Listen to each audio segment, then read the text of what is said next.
re-identifying yourself is a scary process. It's really challenging when you come from a space of, say, a corporate career that you've worked for 10 or 15 years, been in a marriage of 15, 20 years, and or just have unhealthy patterns that you've been living with for, 30 to 40 years.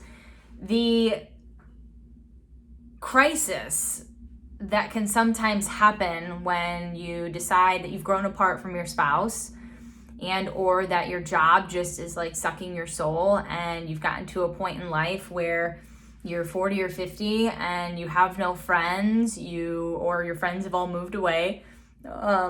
You're not getting joy out of the work you do or the organization you're surrounding yourself with. And that you don't have like the health and confidence about yourself. It can really form a distraught sense of self.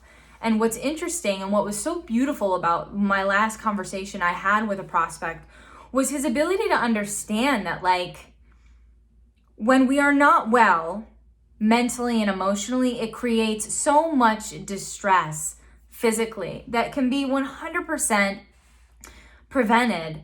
But if you're not taking into consideration that everything is connected and that by fixing one, the other two or three will also like help minimize, it's going to keep you in that parallelness of like, I'm stuck, I have no resources, there's no options for me. And that is completely horseshit, people. You have the chance and the ability to change at any given phase in your life.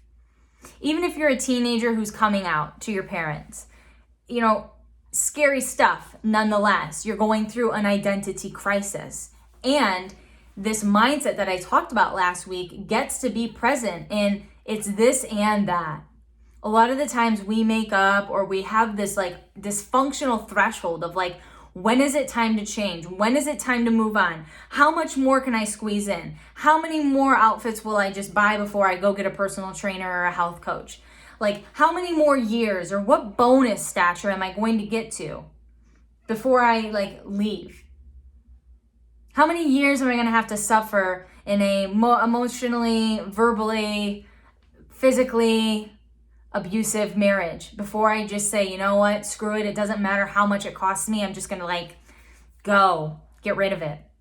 These are all really real things that more people are probably experiencing than what we really fail to acknowledge and understand, simply because we don't come from a culture that really encourages people talking about this, but it is so real. And so if you are a person that you're in a sexless, intimate-less relationship to where you don't feel connected, you just feel like you're friends and you're going through the motions, I beg you, life is too short. Speak up for yourself.